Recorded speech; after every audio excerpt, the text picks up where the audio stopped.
This episode of Pucks Out Podcast is brought to you by our friends over at Action 24/7, Tennessee's only local legal sportsbook. Use code Pucks Out when you make your first deposit, and our friends over at Action will give you a 50% boost up to $800. That's right, up to $400 extra dollars when you use code Pucks Out. And once again, there are some amazing promos happening all week.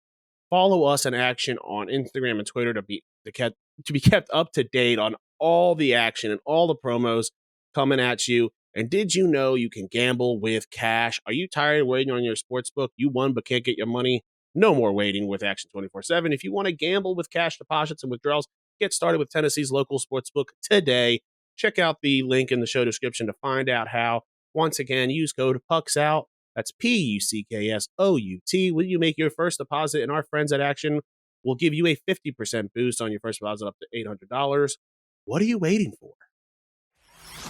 From the Standing Stone Farm Studio right outside downtown Nashville, it's time for the most ridiculous sports podcast in the world. So sit back, relax, and listen as Bobby Butler and Brandon Bond crack open a cold one and talk all things hockey, pop culture, and complain about everyday situations. It's the Pucks Out Podcast on the Penalty Box Radio Network.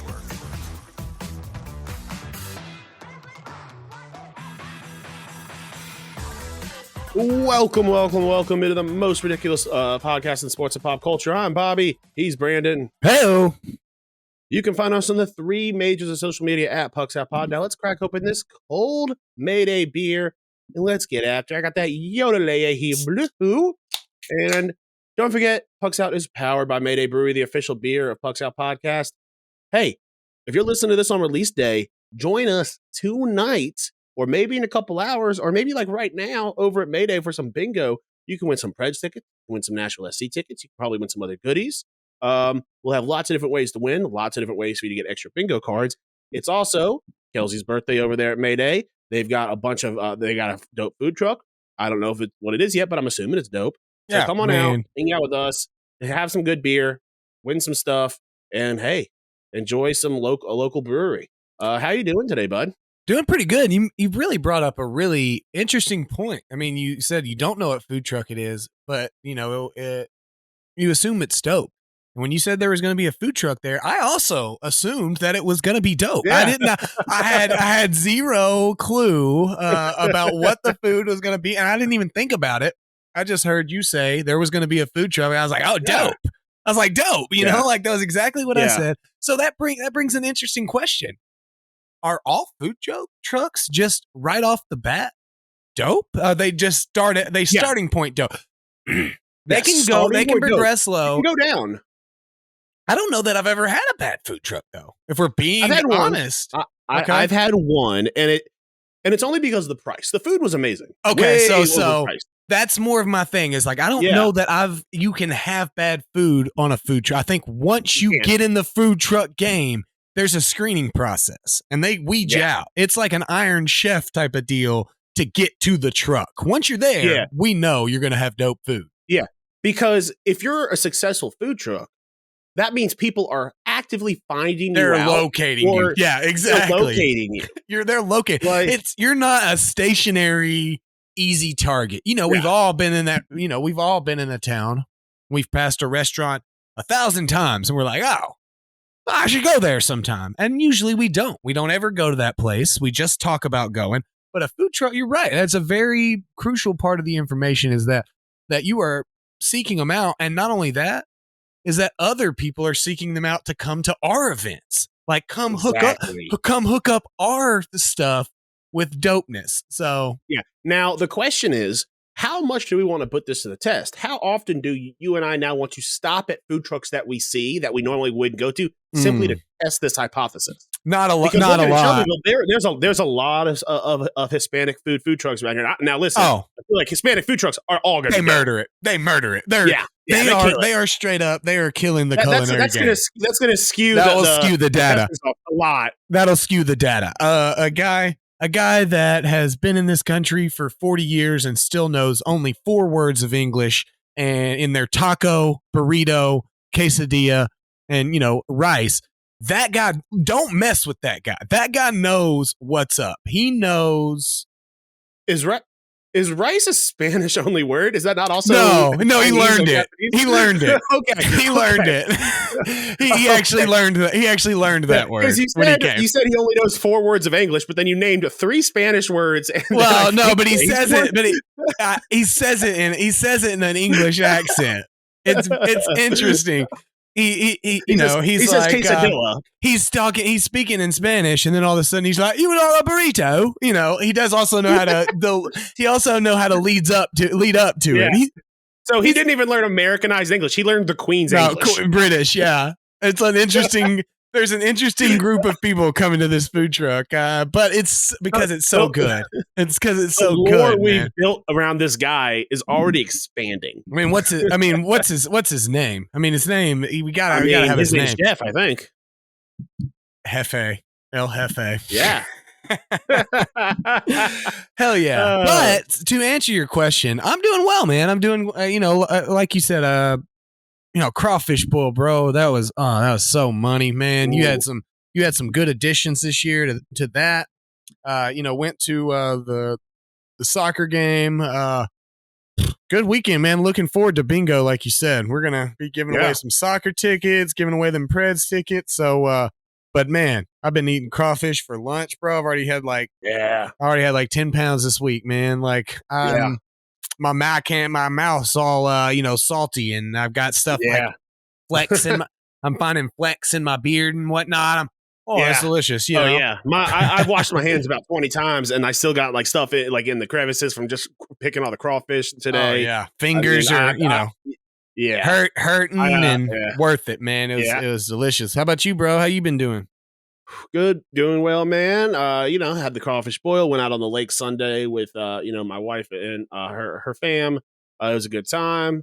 It wasn't as hot as I was expecting, but it was still pretty warm, especially on the lake when you're on the boat getting with the wind. I got a busy week. Obviously, we got bingo on Thursday. I'm taking my cousin Scott, who's in town, to show him around downtown Nashville, Broadway, little bits of Printers Alley tomorrow on Wednesday. I'm not sure what time you're planning on being there. I'm thinking about coming, swinging. I'm thinking we want to avoid the sun because it's gonna. I was talking to my mom today, and she's like, "It's not going to be as hot. It's only going to be like 99." I'm like, "I'm sorry. If it was going to be 101 and you tell me it's 99, at that point, like I'm not. It's not helping me that much. Yeah. I'm not changing my plans over 2 degrees after it hits 90 degrees. So I think we'll probably head it out around 7. Get there around 7. Let it cool down a little bit. Well, that's probably later than your boy willing to go out, dude. For sure, yeah. My DD gets off at 5, so it's kind of hard. We got to plan around that a little bit. Sure. But yeah, show them a little bit of Printers Alley. Then Saturday, we got our beer fest coming up. So, hey, it's a loaded week. I'm excited. Totally forgot about the beer fest, man. I've just been like putting in the back of my mind, just gearing up for it. But I'm always jazzed about that. I mean, we're I can't believe they didn't give us free tickets since we basically fought crime there the last time we went. So that's interesting. But hell yeah. Hey. What's up with that fit, bro? What you got, man? Ooh, I got that Mighty Drunks Pucks Out jersey on, dude. There you go, bro. There you go. See, I went with the classic, Hawaiian shirt. I'm feeling kind of, tropical, but it's the Auburn Hawaiian shirt. This, I think, is a gift from you, bro. I think. Yeah. And then just had to double it up with the hat. It's college football season. We got the first power rankings out. So, now is. Hey, this is the time of year Auburn's undefeated, baby. Let's go. This is how you feel before an NFL season about Washington. You know what I'm saying? Yeah, baby. Hey, we win in the division this year. Hey, you could. Don't forget to check us out on Patreon to support the show and get all the bits a bit early, get all the naughty bits. And don't forget to check us out on social media and over on Twitch, where you can find us gaming a little bit. Last night we hit our first sub goal. We got 5 subs. Oh, you hit it? About a week. Hell yeah, boy. Good to be on the stream. Hell yeah, boy. It was good. Yeah, it was a good stream. But hey, let's jump into the news. Everything you need to know about what's happening on the ice. It's time for news from inside the boards.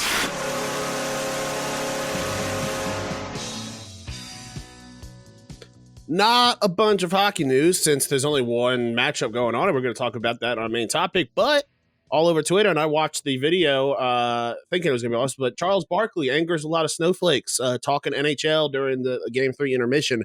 He talked hockey for maybe 5 minutes, and he, made some cheesy jokes about comparing some Tampa Bay turnovers to Jason Tatum, and then spent 3 of those minutes apologizing to Jason Tatum, and then you could tell he looked a little drunk or something, but he's like, "Oh yeah, that right there, I call that a nice pass and a pretty goal."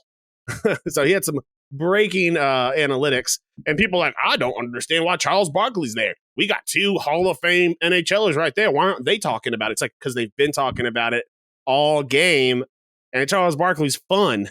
This is part of the TNT part of the crew, but also like it is the one huge complaint I have about hockey fans is that when you want your sport to grow and be bigger, then your big time event, your Stanley Cup, it's not the hardcore hockey fans that's watching all 82 games of the year only that they're trying to entertain.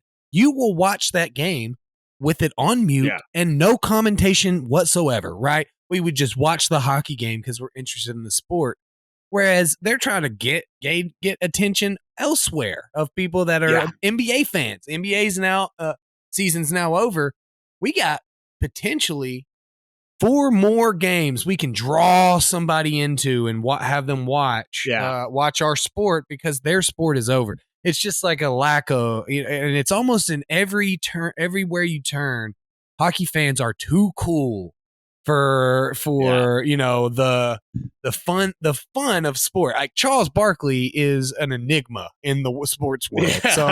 So I mean, this is not. It would be like Wayne Gretzky coming on and talking NBA or something. You know what I'm saying? Like people know who Wayne Gretzky is. Yeah. Would you complain about that? I don't know. It's just ridiculous, man. Yeah.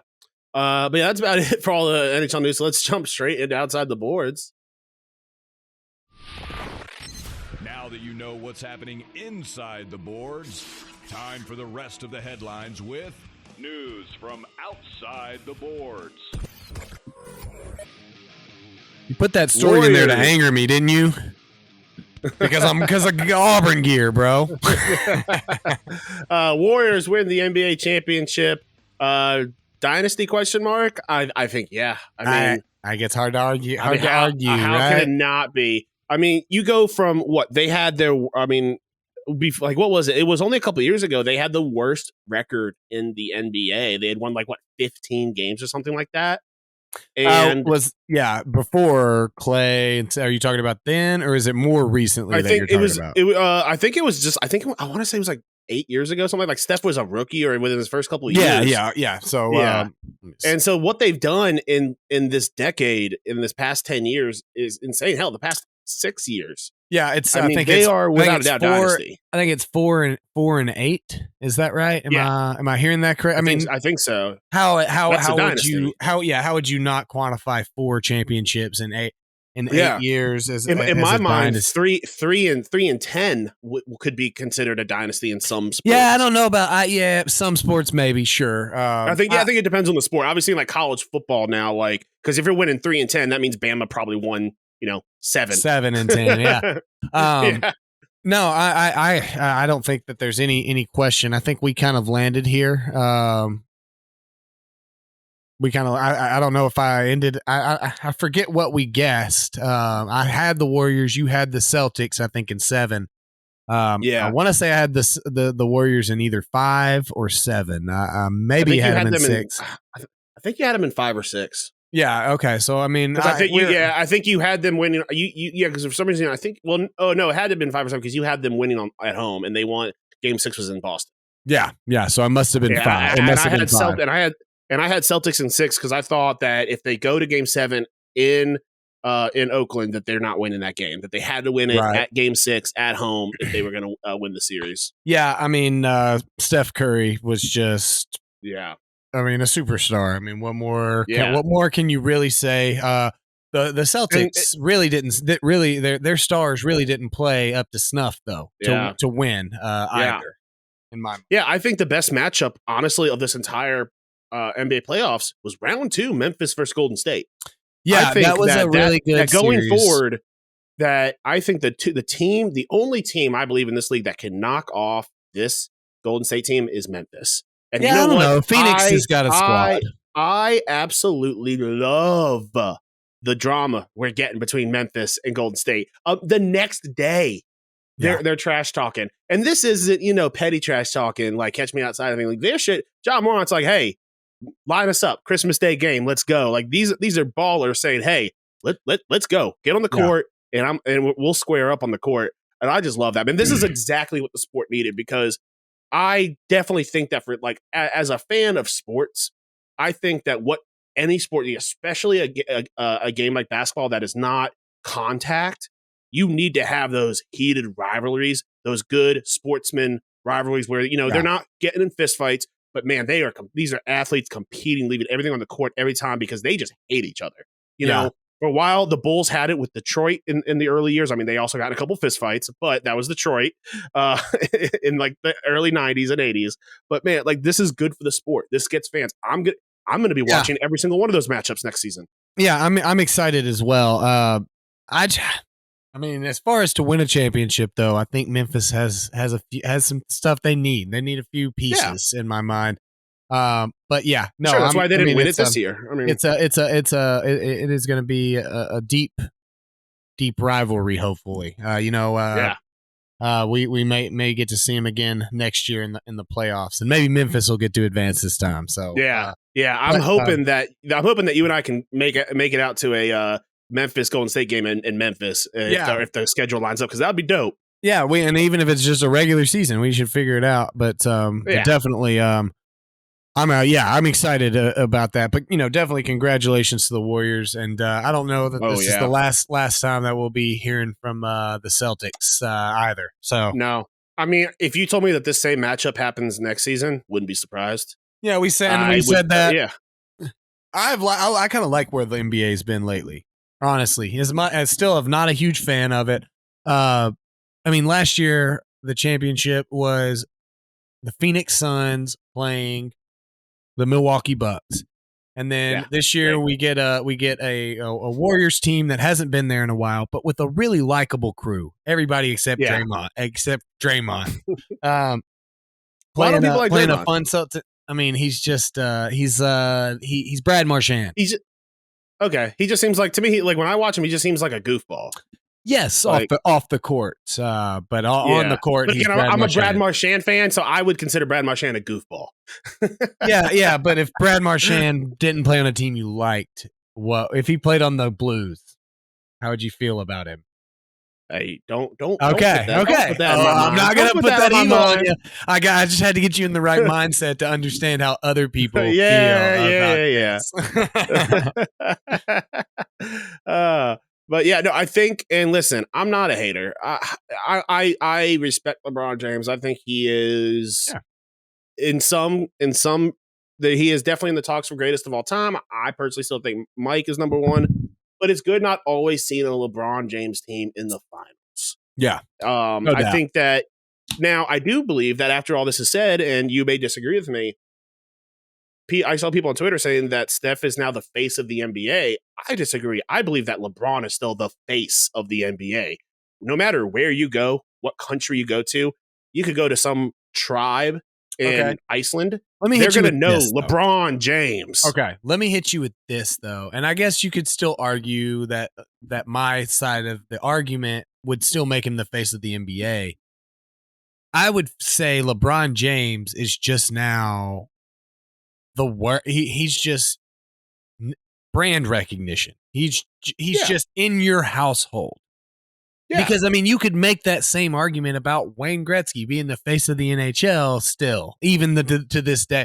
So I can see this. I can see that argument of, well, if it's in a vacuum, the NBA's face is Steph Curry.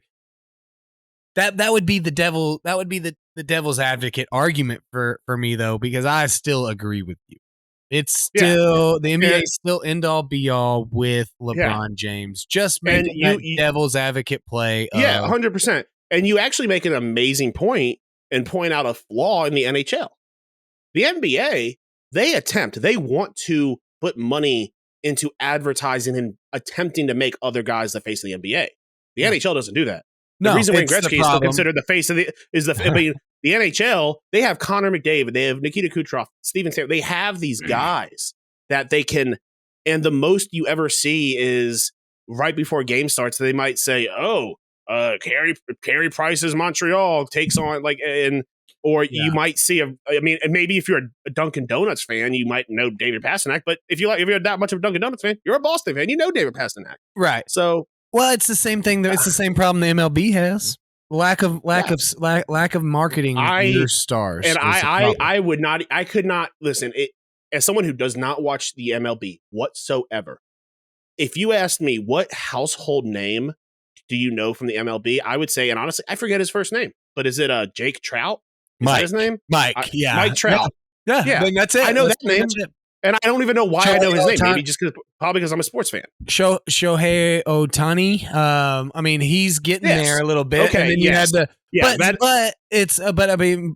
you get back to that point of not because the MLB has shoved him down my throat, just because of, hey, we got this awesome pitcher that's also hitting, that's also this foreign national that's from Japan, that it's the intrigue around him that has really brought him to the forefront, I think, rather than now be touting him as and I what's funny is I literally saw his name in the headlines today, not because of anything baseball related, and it's not even the MLB's doing. He's opening up, I think, an agency with LeBron James. Ohtani is, I don't know what exactly it is. I have to look for it.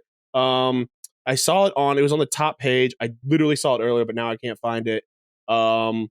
It's some ad agency for athletes or something like that. I don't know. And, with the NFL, I think the NFL also has a little bit of an issue with, who the face of the NFL is, simply because it's whoever is at the top of whoever has the most recent scandal. Wow. NFL has no problem with marketing their talent standpoint. That is not something that they struggle with. And I don't think the NBA struggles with it either. The NBA I say struggle, I think the NFL does it, but they get overshadowed. Like I think who people see it, and I think it's mainly because NFL is so popular that if you go to 10 people, you could get 9 different answers of who they think of the face of the NFL is. Oh, sure. But that's because I would say, well, it's because you have 22 players on the field at any given point. Yeah. I mean, it's like just if you ask me, I would say, I would probably say Tom Brady is the face of the NFL. Other people, I'd say Patrick Mahomes. I'd say Patrick Mahomes is probably and you know what? Face, that is, and I can't argue that. That is completely viable. But and then some people might say Aaron Rodgers. So I mean but they have so much money to throw around. Each team has so much money to throw around. But also, like right now, I bet if you ask most people outside of who are not NFL fans, they might say Deshaun Watson because he's in the news every day with all the stuff going on. Yeah. I mean, it is something that the NBA is and the NFL is good at getting their players' names out there, and it's something that the NHL and the MLB is bad at. And you would kind of want them to take some cues, get your sport, grow your sport. Although then you're just going to have people really angry that you're talking about. You're talking about a play, a guy that's not on their team or something. So yeah. All right. Now on to topic number 2 in our outside the NHL. Matthew Fitzpatrick wins the U.S. Open. Why don't you tell us a little bit about that? I didn't get to see any of that. Oh yeah, I was just it's a big U.S. tournament. It came down to the wire. I had a little bit of money on Will Zalatoris. Derek Harris had money on Scotty Scheffler going in to the end, but it came right down to the wire. Ended up being a really good tournament. So nothing really to say. It was just something we were watching before going into the soccer game on Saturday. So. Nice. Yeah, Phil Mickelson missed the cut there. Yeah, he did not look good at all. Yeah. Hey, he's not getting paid like he is from Saudi Arabia. So why is he putting all that? He's not. I mean, he doesn't want to get injured. I do think it is the last remaining major that he's never won. I think he's come in second 3 times. So that's you think he's got the yips in the U.S. Open? I don't know. I mean, I think he's just a little older now. I mean, I don't think that. I think that that's he's wild. just That's the only one he's never won. I think so. I don't quote me on it because I'm not bringing it home. I wouldn't bet on it or anything. Well, to be fair, we're recording this, so you quite literally you are quoted saying it. No, but I'm saying I'm giving nobody else permission to quote me quoting it. Okay, so I'm going to censor it so that nobody knows exactly what quote we're talking about, but we do. It's just going to be redacted. Please do, because I don't want people to quote me on it, Bob. I just want. But it won't be censored on Patreon, so there we go. Then they can know. Yeah. Nashville SC ends 25-game home unbeaten streak. Yeah, very disappointing. What an absolute, that is insane. Yeah, it's disappointing, but what an insane thing to do. I think someone said that if they were to do this again, it would go up to like February of 2024. Yeah, it's it has been a long time, really long time. I mean, it sucked that it happened, while we were there, and especially to Kansas City, because bottom of the table. Well, not even that, because I don't think we have this on here, but the World Cup cities being picked, and Kansas City being one of them, and Nashville not being one of them. What? Really, really rubs the salt in the wound. Yeah. Well, to be fair, so I will say that I wouldn't be surprised if you said World Cup or World Cup. Yeah. World Cup. Okay. So I would say 2026. So yeah, I would say in 4 years after that, because we won't get it. The World Cup. Qatar. It's in Qatar this year, and then we got the next one. North America has the next one. The problem are they full on decided that Nashville's not part of it? Or we're out. We were one of the last cities. It's because Atlanta and I think a Florida city got Atlanta, and then Houston and Dallas got some.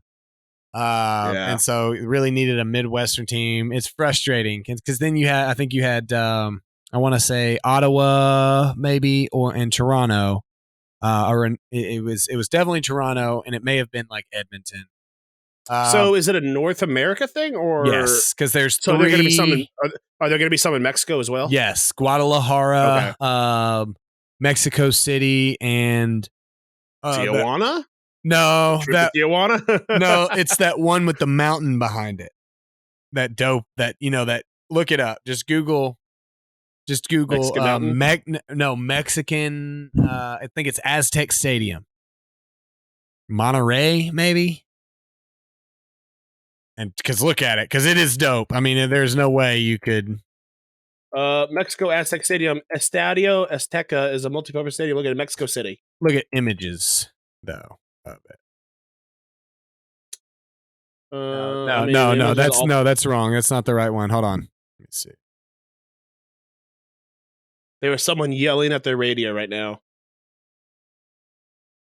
And hey, pay attention to the road. Stop yelling at us. All right. Well, you look that up. Oh yeah, it's Monterey Stadium. Look that up. Okay. You look that up because it's dope. Because it is super dope. Monterey Stadium. I hope they have a dope cheese selection served by a guy named Jack. Oh my gosh, they have it. Oh, that is dope. That is cool as hell, bro. Dude. I'm telling you, man. I'm telling you. That is dope. And you got Houston and obviously Boston, and then LA, and then there's a couple. I mean, there's some places that you couldn't really leave out. Chicago, I think, is one. But basically what it means is we will have to travel to go see a group stage game somewhere. Atlanta will be the closest. We may want to say forget Atlanta. Boston, baby. Yeah, we could go to Boston. That seems like it would be tough to flow through the city. Usually it'll probably be up in Fox. It'll probably be up in Foxborough too. It's probably not going to be in the city. Is that where their stadium is? Foxborough. It would need to be the outdoor NFL stadium for sure. Oh, the Revolution don't have their own stadium? Well, it probably wouldn't be enough. It wouldn't be seated. It wouldn't be enough seating. Oh, because I guess if Nashville got it, if Nashville it would have been at Nissan. Oh, Stadium. never mind. I don't want it. No, I thought it was going to be at Geodis. No, stadium concerns about them getting a new stadium probably also factored into it. Not knowing. No, bro. That is a no, very bro. good I'm not hearing what you're saying at all. I hate Nissan, I'm just joking, like you yeah. hate Nissan.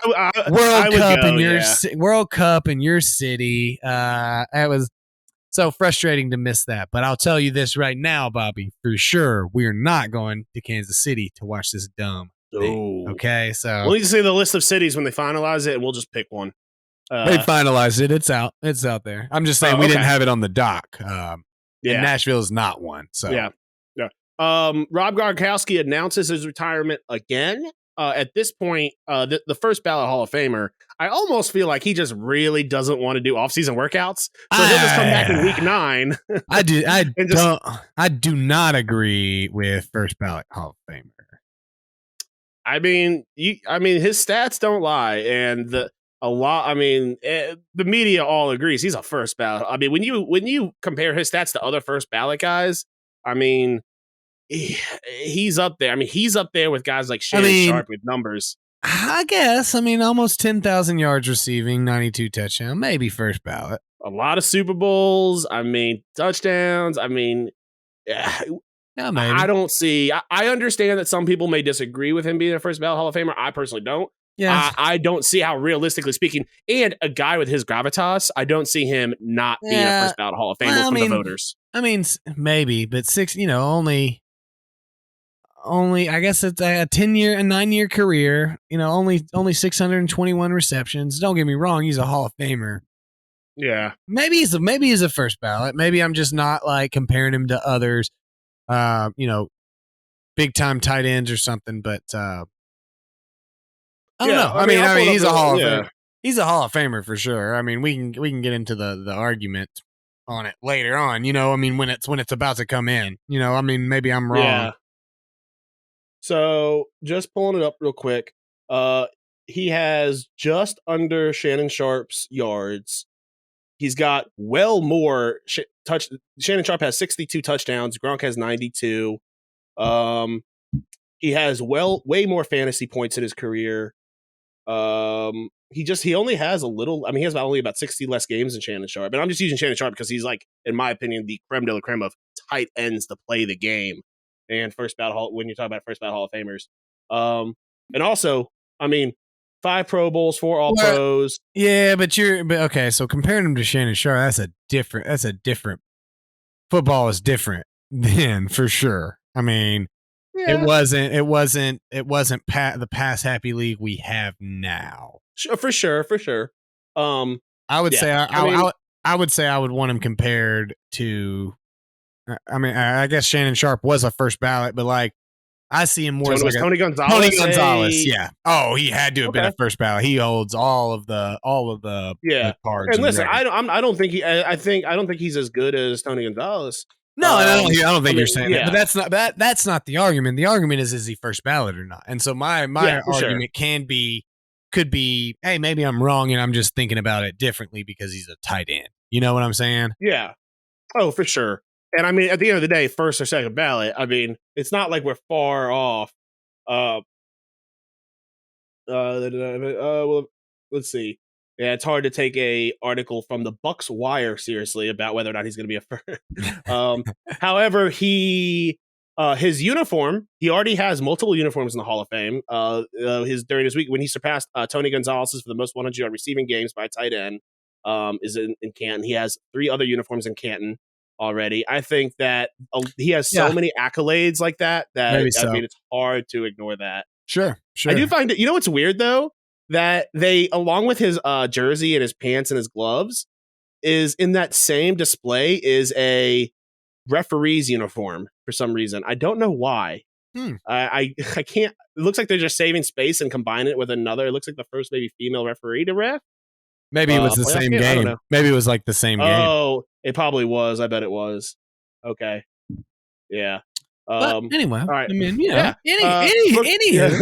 that we discussed what first ballot Hall of Famers are required to have at this point, you can move on, Bob. Hey, We are the decision makers right here Hey, on the show. Look at me.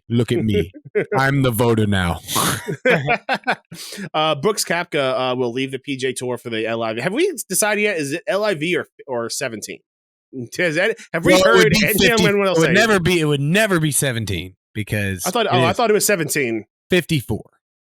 That makes sense because I was gonna say those Roman numerals don't add up. That's all. That's because they're not playing 4 days worth. They're playing 3 days worth, which is 54. So it's Roman. It's Roman numerals.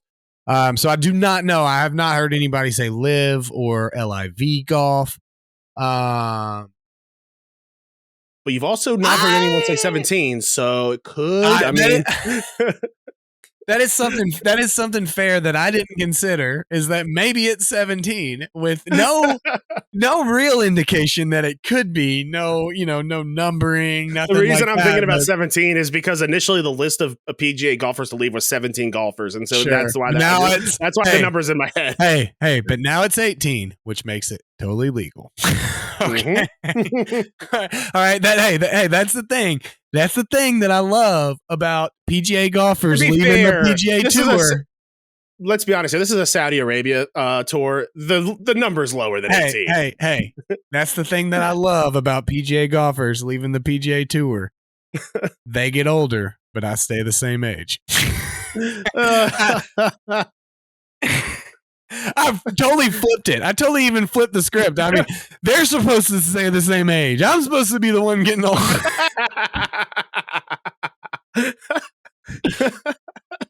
Let's move on. Let's move on to Brandon's college football corner. All right. The first ESPN NCAA football power rankings are released. You won't be surprised by number 1. Or number 2. Or number 2, maybe number 3. I am very surprised by number 3. I was very surprised by number 5 after this past season. That is wild to me. But yeah, we should probably tell them. Otherwise, they're just they have no idea. All right, moving on. Number 1, no surprise. It's Auburn. I'm sorry, it's Bama. Hey, we don't like to be highly ranked in the beginning of the year. We always have poor years when we're ranked high. We like to come back. Now, I did stop it at number 5 because number 6 was so outrageous that even I, as a fan, was like, we got to stop this. But number 2 is Georgia. Number 3 is Ohio State. Number 4, Texas A&M. Number 5 is Clemson. And then number 6, not on my the doc right here, is Notre Dame. Yet again, being overvalued every single year. Notre Dame was better. Notre Dame was better last year to me than they have been in a lot of. All right, Bob. But are they number 6? And because you were so, discombobulated, it seemed like about number 3. I thought that I was misreading the OSU.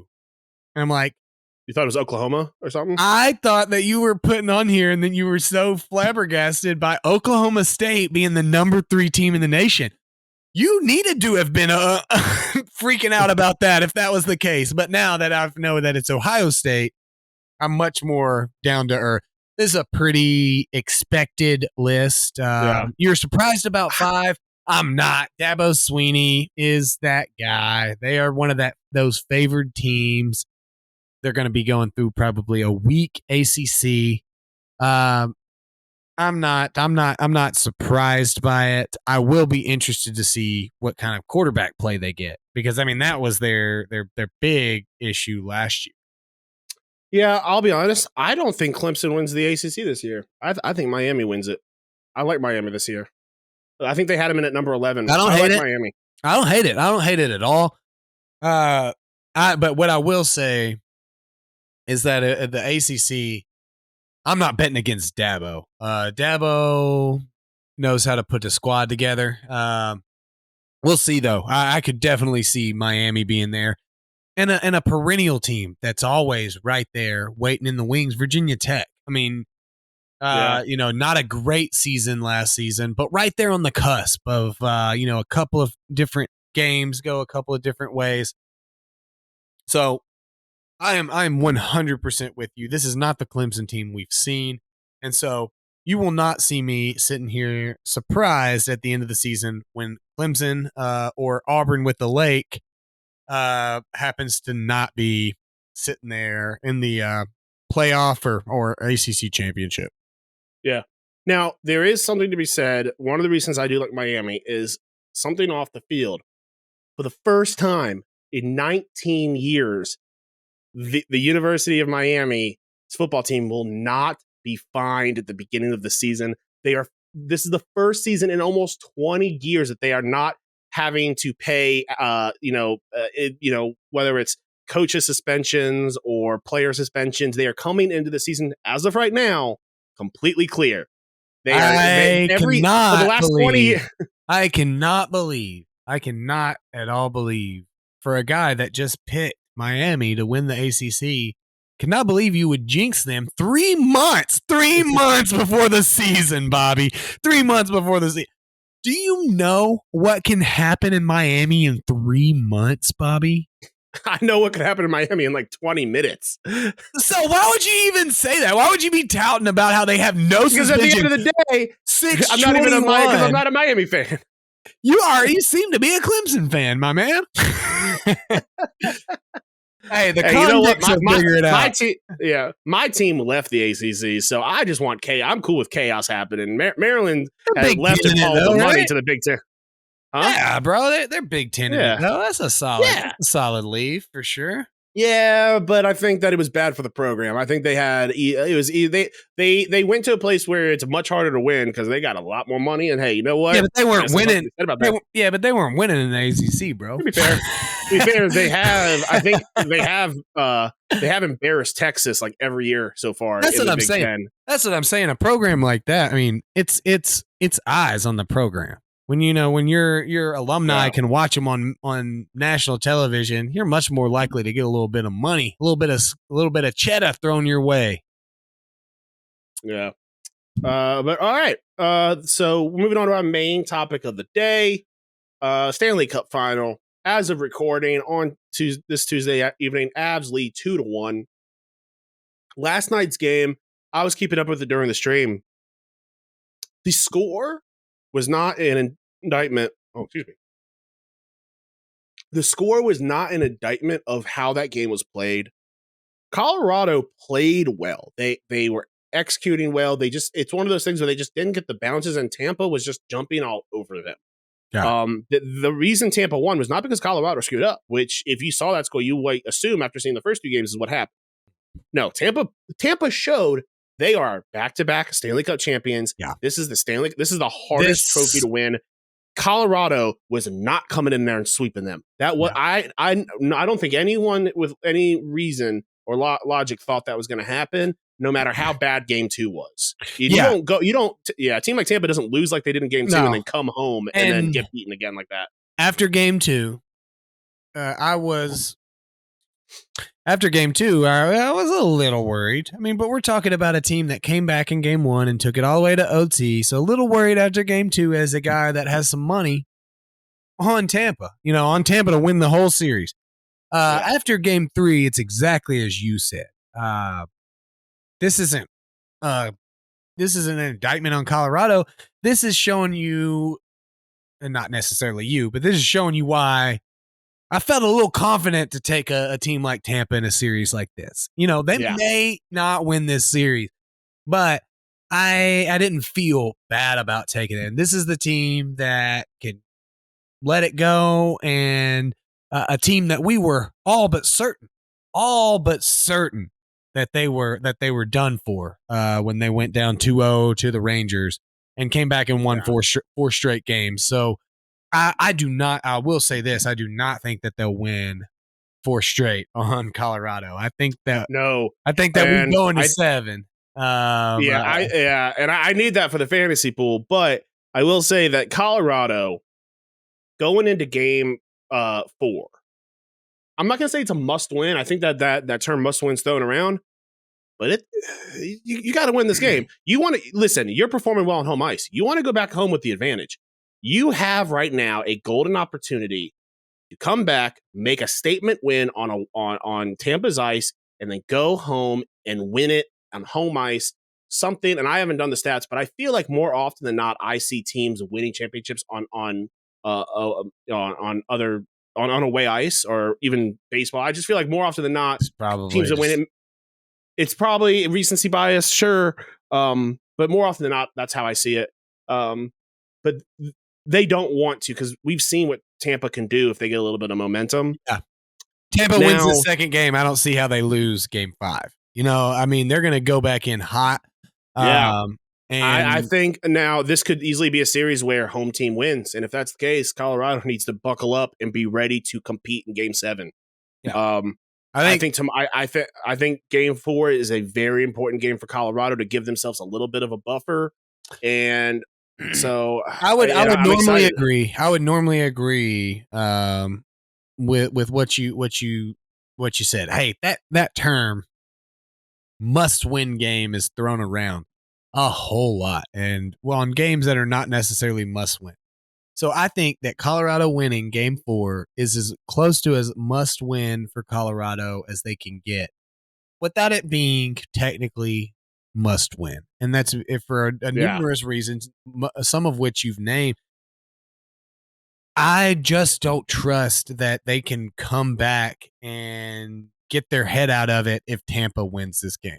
Because I think not because Colorado will be bad, but because Tampa will have had them right where they want them. You know, that team will go for the jugular.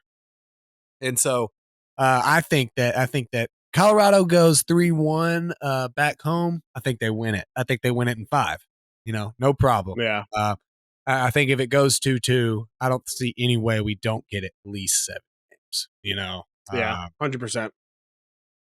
So, but yeah, man. So I guess we can kind of recap a little bit on our games of the week's pick. How you feeling on your series winner, Colorado? You still feeling good on that? I feel very confident. Very confident. I'm feeling confident as well. I was not feeling so confident, but I'm feeling pretty confident that feeling pretty confident on that as well. What about your Conn Smythe? Who'd you have? You had McCarr? I don't have. Let me go to episode 116, which I have right here.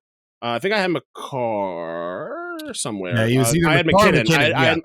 I had McKinnon. I think the money was even, and you went with McKinnon on it. Yeah, how you feeling on that? Honestly, it's hard to tell this early in the series. Sure. I think all of these players in Colorado, game to game, are just. I think it's still about even, and so I think it's a coin flip. Okay. I mean, I got Vasi. I think that Vasi, it's still all just going to be determined on if they win the series or not. If obviously it's always Conn Smythe winner. You know, it has to be from the winning team. Yeah. I would say it definitely has to be Hal. I think last win very much. If they can keep winning games like that, I think that it's his to lose. Because there hasn't been any dominant players really from either team that have just stood out above anybody else, at least not in my mind. Is there anybody in your mind that is kind of leading the pack right now? Maybe Rantanen, maybe Landeskog. They've both had some really nice, timely goals. Yeah, 100%. I mean, I don't disagree. But not. I really can't point to maybe Stamkos. But nobody else I can really point to on the Lightning that I would say this is theirs to lose, you know? Yeah. Not it's his to lose, but I could see a sleeper guy, a guy who keeping up with the scores, a guy who has made some very timely goals and has been a consistent grinder is Andre is it Ola Palat. Oh, Palat. Okay, I see. He's a long shot. He's a very long shot. But you know what? He's a hard worker on the ice. He gets it done, and we still have a couple games left. And he could. And if for the value of the money, value is there plus 1,200. I'm sure he's very high in terms of. I'll tell you. He doesn't have it takes is one big game to lock it in. He has that. He's going to have that name recognition from Tampa. I mean, the Tampa folks know what he's done and what he's done for the team. And we know because of fantasy.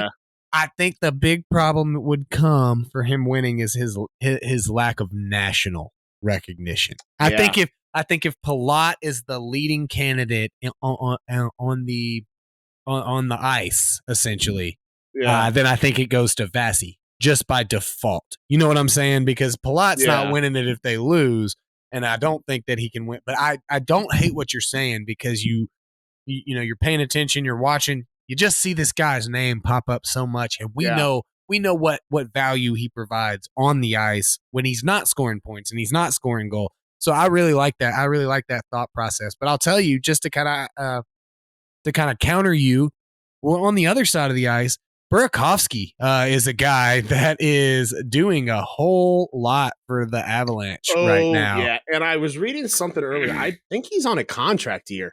The man is earning himself some money. He's Albert Hainsworth in these muffs, dude. He's saying, you finna pay me $98 million. You finna pay me $98 million. 8 games after I stepped on a dude's face, you're going to pay me $98 million, and you're going to be happy to do it. But no, I mean, those are two guys that are definitely being unsung heroes for their team right now. So, hey, look forward to it. It's been a great series so far. What else do we miss? 6 games is looking okay for both of us so far. Still, I mean, we'll need to see, but and Avs 4-2 is still on the table, so we will see what goes on with that. I don't feel confident in that one right now. To be honest with you. Yeah, you know, this is off topic, but you brought up Alfred Hainsworth, and I have always thought Albert, but Alfred would have been sick. That I feel like he has a doppelganger in the NFL, not because of looks, but because they seem like the same person, but one is the good version, or maybe he's the bad version. Vince Wilfork. I feel like Vince Wilfork is the good version of Albert Hainsworth. He is. He doesn't get in trouble. He has fun. He's loved by teammates. I think he only switched teams, I want to say 2 or 3 times, maybe less than, definitely less than Hainsworth. I liked Wilfork for sure. Yeah, like he did. I remember when I as a Patriots fan, he came in all training camp with those overalls and that like straw cowboy hat on with no shirt on. I remember that. He just had the old school beat box on, dude. You know he was fun. Well, hey, fun story. Since we're just going completely off topic from the Stanley Cup, my mom, when she did like a Mother's Day out, like a Tuesday, Thursday, like she was like a teacher lady teacher, not like, you know, it's just like a little daycare. It's not like, not folks aren't learning and stuff, you know, but they kept Albert Hainsworth's kid came to that school, you know, and his wife always came, and it's like super nice GMC Denali.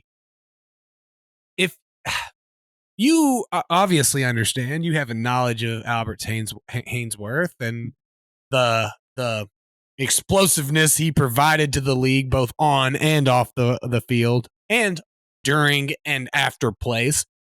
It was pretty much it was like a little 4-year-old, 3-year-old, however old the hell they were, little Albert Hainsworth running around. It was a mess. He was the worst.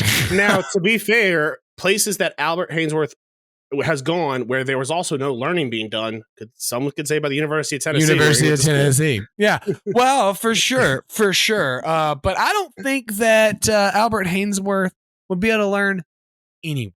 Okay. So he is going to stomp on your face if that's what he wants to do. And I don't think more to back up my point. Same could be said about Vince Wilfork at the University of Miami. I'm telling you, not a lot of learning being done. No learning. Hey, we just touted 2 of the country's greatest underwater basket weaving champions. Okay, their degrees, I'm sure they've got master's degrees in that now.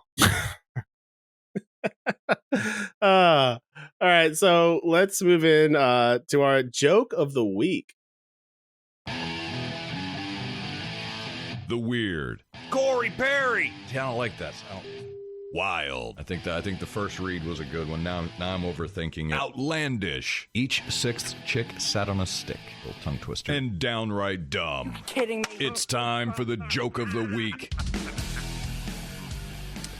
All right, you found this one. It is absolutely insane. Yeah, I don't even know that I haven't really read any of it. We're deep into the game at this point, but the headline of it is, it's almost like we're trying to do questions from the internet right now. So I think that's how I'm going to play this joke of the week, is asking you, Bobby, based on this headline, Raleigh Company will pay you $2,000 to release 100 cockroaches in your home. Are you allowing me to give you $2,000 to release 100 cockroaches in your home?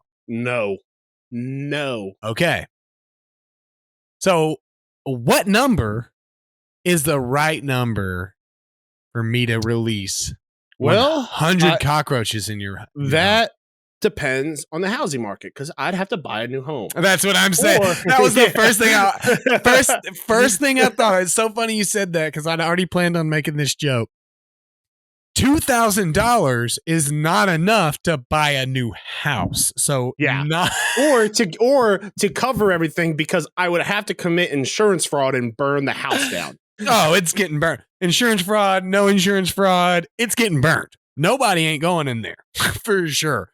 So, I mean, we can go into it a little bit, but I don't even want to give any of this company any type of recognition. I don't want to know why. Make sure it's not for a cool reason or something. No, it's basically just for infestations. Test it on your own home. I assume you have employees, right? What are you doing? What a joke. What is this?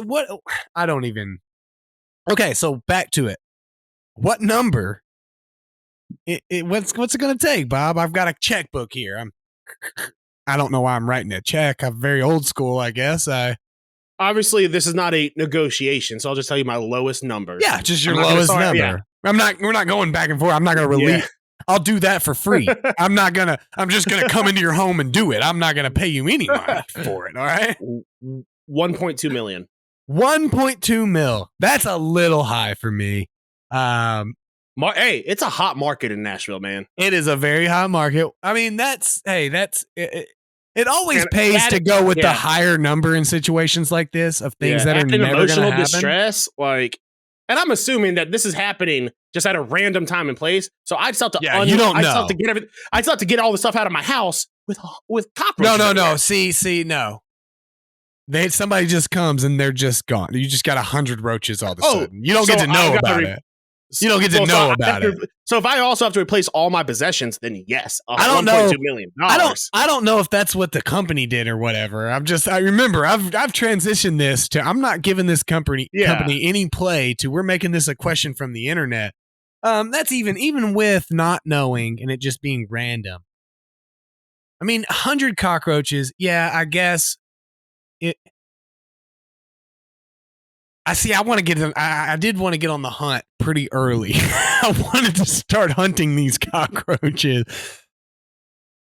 I think 500. I think $500,000. $500,000 that's a good number. That's a solid number, and it's a number I think they'll say yes to. I think that they're willing. But I mean, well, I see. At the end of the day, I don't want them to say yes. I don't want to deal with the cockroaches. Oh no! See, I'm assuming this is some sort of situation where I get a percentage up front, and then, when they say yes and they give me, they're like, okay, here's, 10%. Here's 50,000. I'm like, hell yeah, dude. I'm just gonna party hard on 50,000 for a little bit, and then just get with a real estate guy and obviously use the rest of this 450,000 to buy a new home, because I'm with you. I'd get one of those yellow suits. You know what I'm saying? Like a biohazard suit. Yeah, I couldn't remember the name. I was just thinking of Walter White. I almost said a Walter White suit. I was gonna say a Chernobyl suit. So Well, that would be way less effective because that was from the Yeah. Soviet Union, and I don't trust anything that they were producing at that time. So I've been watching some the Americans lately with Stephanie. So Yeah. I'm down on Soviet Union tech lately. All right.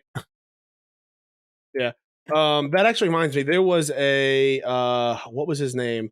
Okay, so there was a scene from they were like, this is what people expected from like the new Doctor Strange movie, and it started out with Thanos like losing one of the Infinity Stones, and then Tuca from Breaking Bad grabs it, snatches it up, and snorts it. He's like, yeah.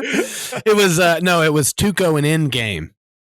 Was what it was. Yeah. Remember, well, no, I was saying because the phrase was what people wanted from Doctor Strange. Yes. with all the crossovers. Oh, look at that, man! Look at that. I saw this other funny meme the other day that was I want a Better Call Saul prequel about Mike playing being a cop, a dirty cop in Philadelphia, but he's still played by Jonathan Banks, and nobody comments on it. It's just like some 90-year-old dude just like beat copping it. Yeah, in about 80 years, we're gonna have like the 8th edition of prequel that started with Breaking Bad. Yeah, it's just gonna be it's gonna be like an evolution film where we see the fish coming out of the water. Like, yeah. But I did see this guy was like, dude, I would just be totally okay with just like increasingly prequel films to this, but just Jonathan Banks is in every single one of them. He's just a part of it. Yeah. Oh, but all right. Let's go into what's snapping your stick.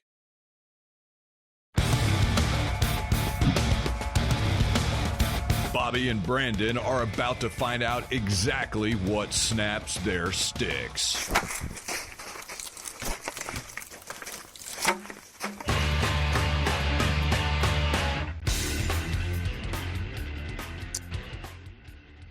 All right, so normally I complain about everything, and I'm sure I could, but not this week, man.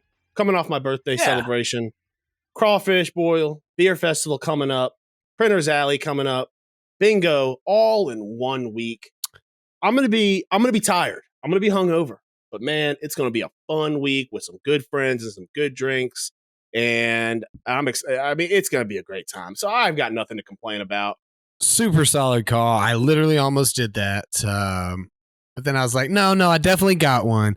And I'm going to read the one that I have on here. But I did want to say that, I've talked about me, owning the starting lineups and the individual little guy. I've shown you them before.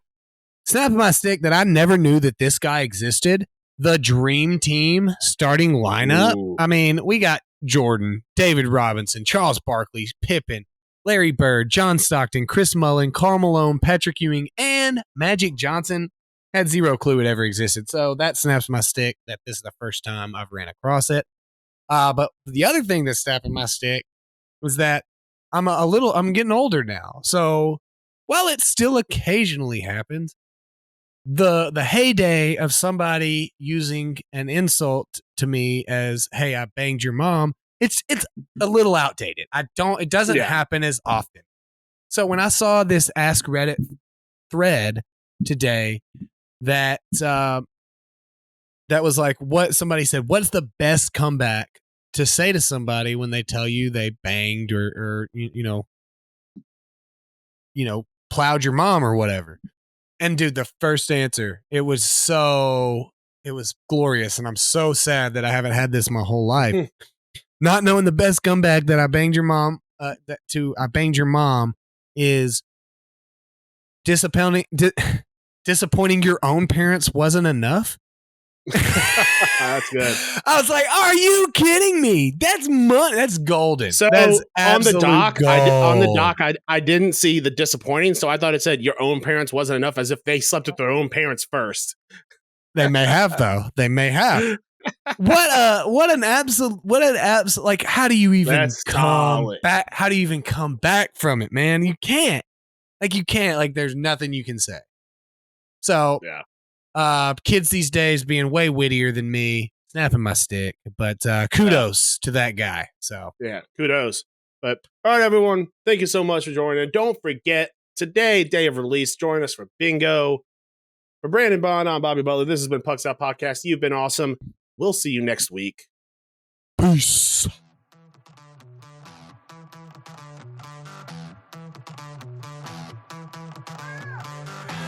Thanks for listening to the Pucks Out Podcast. To see what other ridiculousness the guys are up to, check them out on Twitter and Instagram @PucksOutPod.